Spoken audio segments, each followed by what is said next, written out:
glad you came today. I'm glad you came today. Hello to everyone. I'm glad you came today.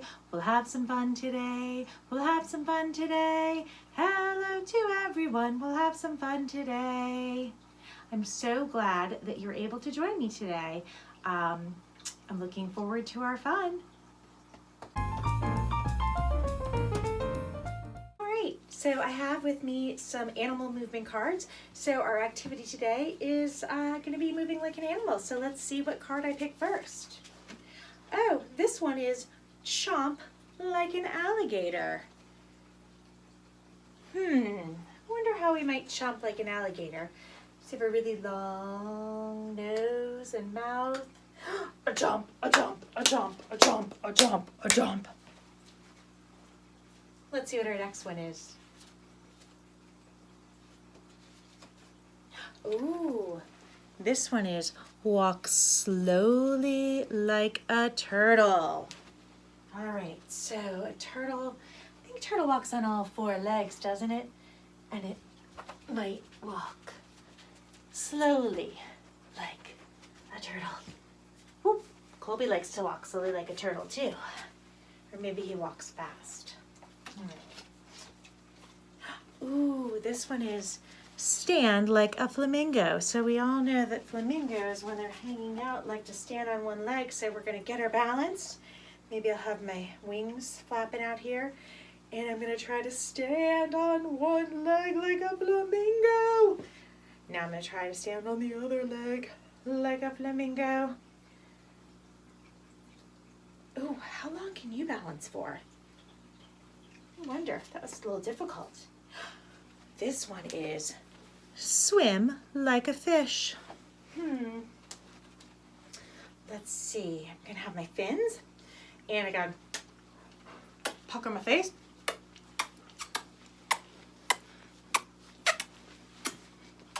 That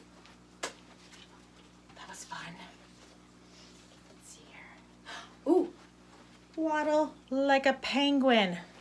So again, we're going to have wings. Or I guess they're going to be down here because they have really long wings, don't they? Even though they don't fly. And do they waddle like this?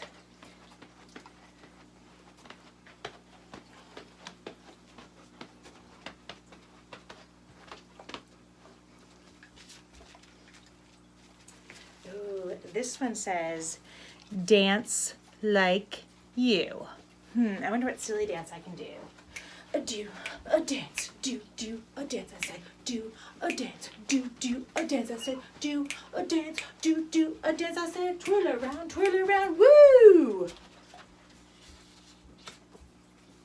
Oh! Flap like a bird. Tweet, tweet, tweet, tweet, tweet, tweet, tweet, tweet. All right, well, thank you for joining me for our animal movement activity. I'm a little exhausted right now. I need to take a break. Can you sit? Oh, good boy. Hi, this is Colby, my 2-year-old lab that we rescued. And he is the inspiration for the story I decided to read to you today. I really hope you enjoy it. I know, so fun. Can I Be Your Dog by Troy Cummings. Dear people at Yellow House, woof, can I be your dog? I am potty trained and I have my own squeaky bone. Also, I love to play. I see you have a cat, but I'm willing to work with you. Who's a good dog? I am. Sincerely, Arfie. P.S. I know every house on Butternut Street, but I asked you first. Dear Arfie, we're so sorry, but you cannot be our dog. Our cat is, allergic to dogs. Good luck in your search. The Honeywells. Dear Butcher Lady, can I be your dog? I think your butcher shop would be a great place for a puppy like me. I could keep the floor nice and clean. Arfie. Look, pal, I've got a bone to pick with you. Last time I let a dog into my shop, a dozen meatballs went missing. Sorry, but there's no way I'm taking in a pooch. Veronica Shank, Butcher. P.S. No hard feelings. Enjoy these dried giblets. and good luck finding a home. Dear Fire Station number 5, can I be your dog? I can fetch your boots. Plus, let's just say I know my way around a fire hydrant. I've sniffed out every single one on Butternut Street, and yours is the shiniest. Arfie. Dear applicant, thank you for your interest in working with the Butternut Street Fire Station. Unfortunately, the position of fire dog has already been filled. We will keep your letter on file. Best wishes in your search. Station number 5. Dear Junkyard Guy, I'm not going to lie. You're my next to last choice. But these past few days have been rough. Rough. So please, can I be your dog? I don't eat much, and I can bark if people try to steal your junk and stuff. Hopefully yours, Arfie. Dear Mutt, get lost. Dear Last House on Butternut Street, can I be your dog? I see that your yard is full of weeds, and your windows are broken, and there's a funny smell. But I'm not picky, just lonely. Arfie. Arfie from Soggy Box in the Alley, Last House on Butternut Street. Return to sender. Nobody at this address.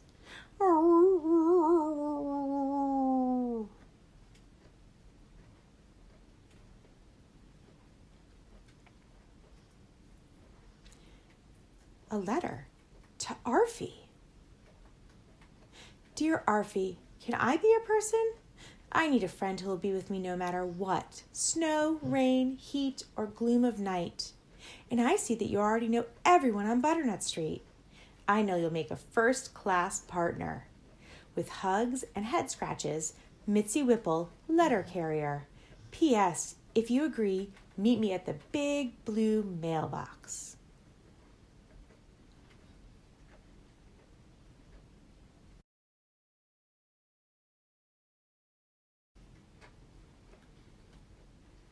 Dear Mitzi, you know what? My tail has been wagging ever since I got your note. My answer is yes! Truly yours, Arfie. P.S. Woof. Scritch, scratch.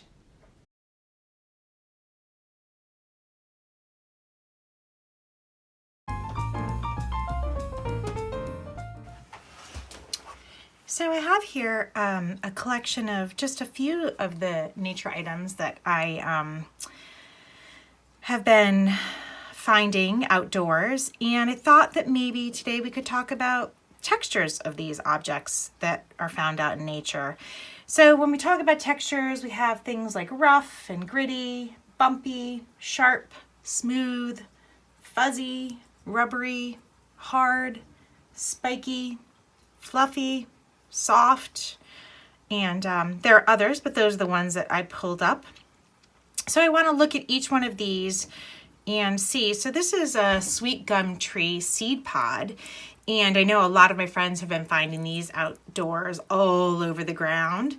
And this seed pod, I'm gonna say, is definitely spiky or maybe prickly.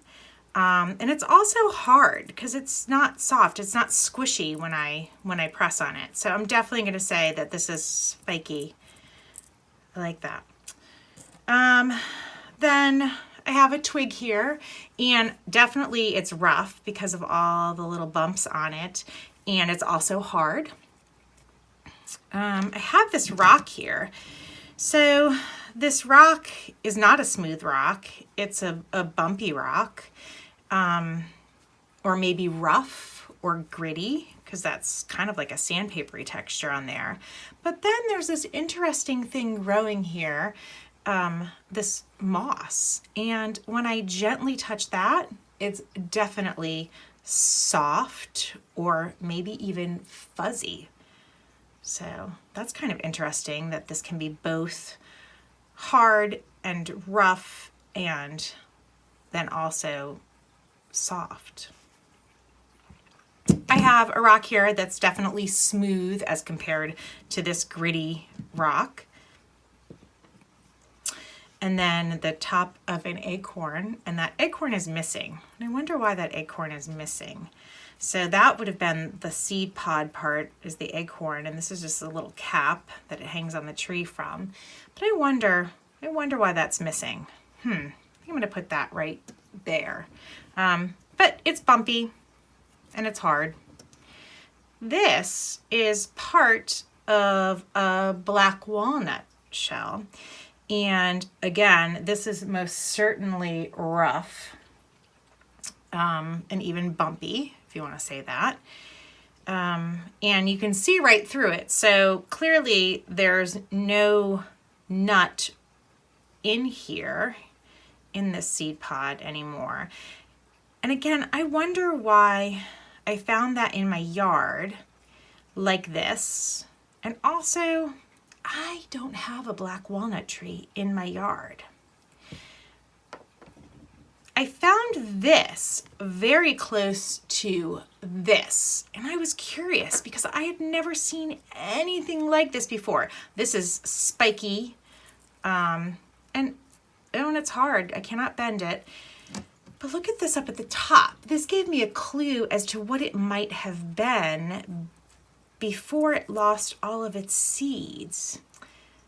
And so I picked this up, which was also right next to it. And I thought, oh, this is a pine cone without any of the seeds on it.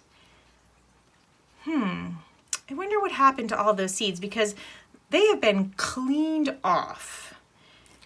And those were next to this. It's kind of a mystery, isn't it?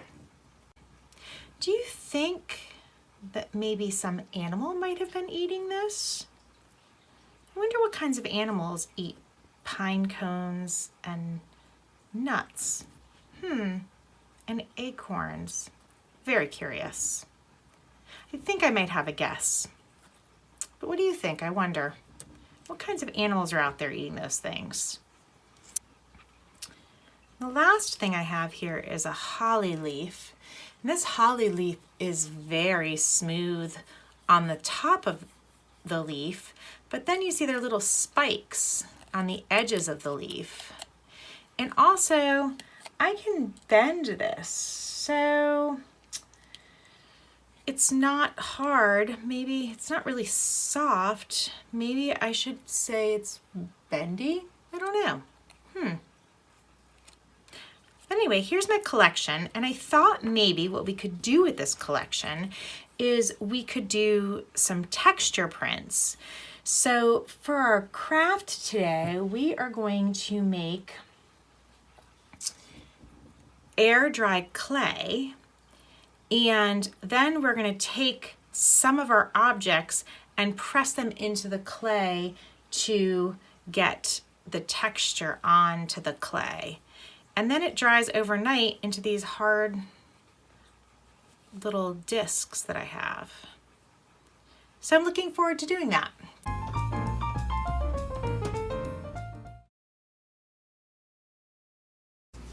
For this project, you will need 2 tablespoons of water, 2 tablespoons of baking soda, a tablespoon of cornstarch, a pot for the stove, and a spoon to stir.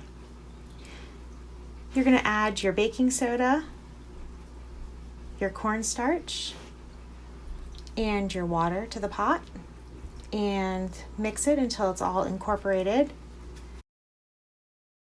Once you have it all incorporated, you're going to put it on the stove for at medium heat and keep stirring it until it comes out in a paste-like consistency, as you see here.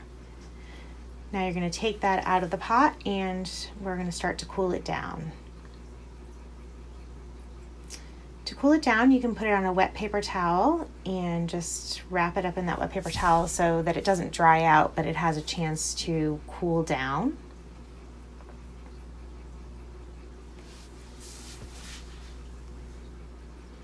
And once it's had a chance to cool, you can open it up and you can start to play with the clay, roll it around, mix it in to get it to a real smooth consistency. And now you're ready to make your shapes.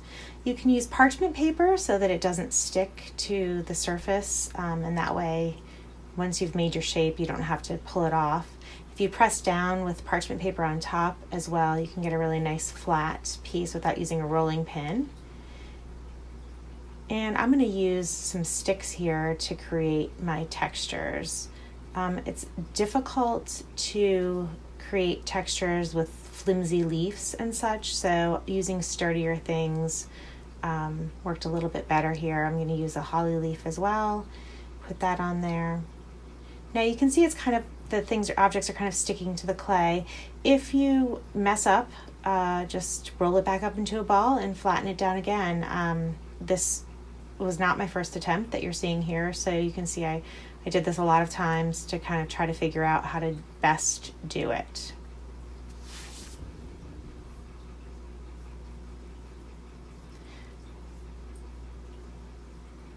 Once you have your design the way you would like it, you are just going to set it aside and let it dry overnight.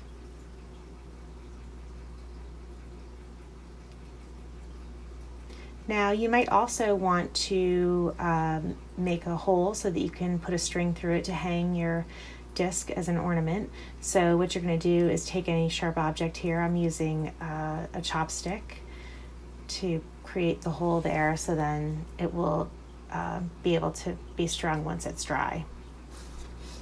You see here is the finished product, and I just took a marker and traced the lines of the stick, and then I added some berries on there for a little extra something. But you can color them when you're done, you could paint them if you wanted to, or you can just leave them plain, whatever you like to do.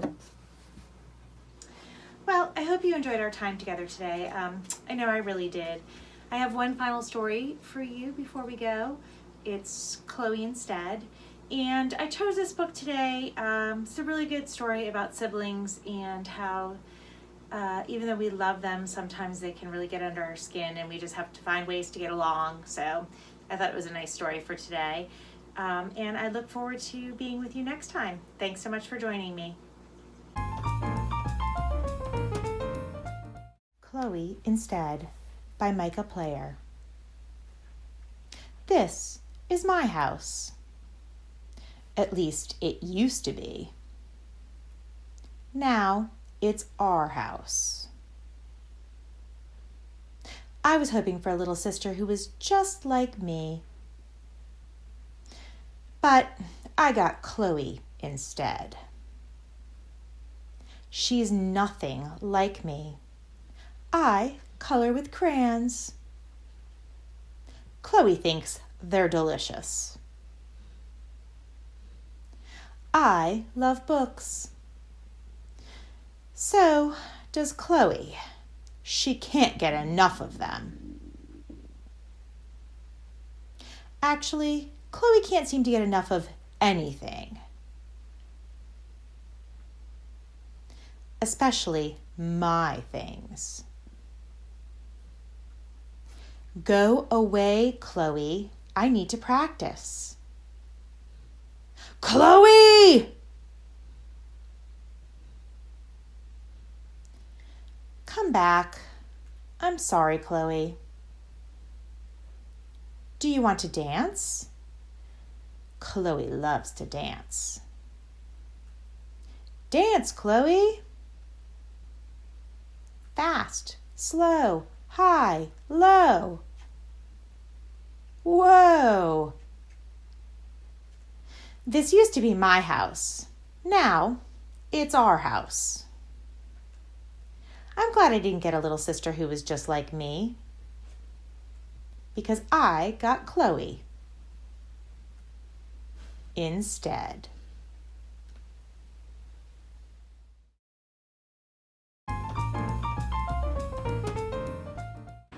It is time to say goodbye to all my friends. It is time to say goodbye to all my friends. It is time to say goodbye. Give a smiling wink your eye. Yes, it's time to say goodbye to all my friends. Yeehaw!